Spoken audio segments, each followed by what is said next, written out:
ઉનાળાની ગરમીમાં જ્યારે આપણે ટુ વ્હીલર કે કારની ગરમ ગરમ સીટ પર બેસીએ તો ઝડપથી પાઇલ્સ થઈ શકે છે. કારણ શું? આપણે જ્યારે ગરમ પાણી, ગરમ સૂપ, સફેદ કે લીલા મરચાંની ગરમી અને તીખાશવાળો ખોરાક અંદર જવા દઈએ છીએ તો એ અંદર જઈને ચામડી બાળીને પાઇલ્સ અને બગંદર કે ફિશર કરે છે. તો બહારથી જેવી પ્રચંડ ગરમી આપો તો અંદર જઈને એ નળીઓને બાળી નાખે છે. આનો સીધો ઈલાજ છે ને, જાડો ટોવેલ તમે તમારા ટુ વ્હીલરની ડેકીમાં, કારમાં રાખો. કારણ કે ઉચાટ, તણાવ, સ્ટ્રેસ એ આપણા જીવનનો ભાગ છે, એ રહેવાના છે.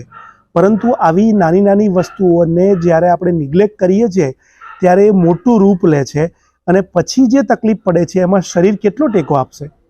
શરીરની અંદર દરેક ક્ષણે જે આપણી જાણ વગર શરીર કામ કરે છે એનો આપણને એટલા અંદાજ નથી કે ઓટોમેટિક થાય છે. ઓશો કહે છે કે માથું છે એવી ખબર છે ના, પણ દુખે ત્યારે ખબર પડે છે કે ઓ આપણું માથું છે. પૃથ્વીની વસ્તી આશરે 810 કરોડ હશે. આ બધા જ માણસો ભેગા થઈને એક શરીરની અંદરની સિસ્ટમ 1 મિનિટ માટે ન ચલાવી શકે. આખું બ્રહ્માંડ કામે લાગે છે આપણને સાજા રાખવા માટે. અને આપણે બધા જ સતત પ્રયત્ન કરીએ છીએ આપણને પોતાને બીમાર કરવા માટે. એક તો વધારાનું જ્ઞાન ભેગું કરીને હેરાન થઈએ છીએ, એક તો જાત જાતના પ્રયોગો કરીને હેરાન થઈએ છીએ. આપણી સવારે જ કેટલી ગરમ વસ્તુથી શરૂ થાય. ઉનાળો છે, પિત્ત અને એસિડથી પીડાતા લોકોનું લોહી ઉનાળામાં ગરમ હોય છે અને સવારની શરૂઆત તમે કરો છો હળદરથી, મેથીથી, અજમાથી. આ બધી સૂર્યકણિકાઓ છે, એની દરેકને જરૂર નથી.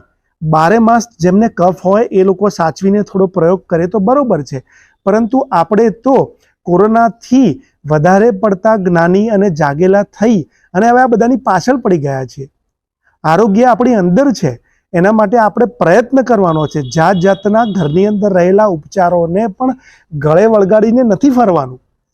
ફરીથી યાદ રાખો, ચમત્કાર આપણી અંદર છે. આપણી અંદર રહેલા અગણિત કોષો સ્વયં પરમાત્મા આપણને જીવાડવા માટે પ્રયત્ન કરે છે. આપણે એમના ટેકામાં ઊભા રહેવાનું છે, એમના વિરોધમાં નહીં. સ્વસ્થ રહો, મસ્ત રહો.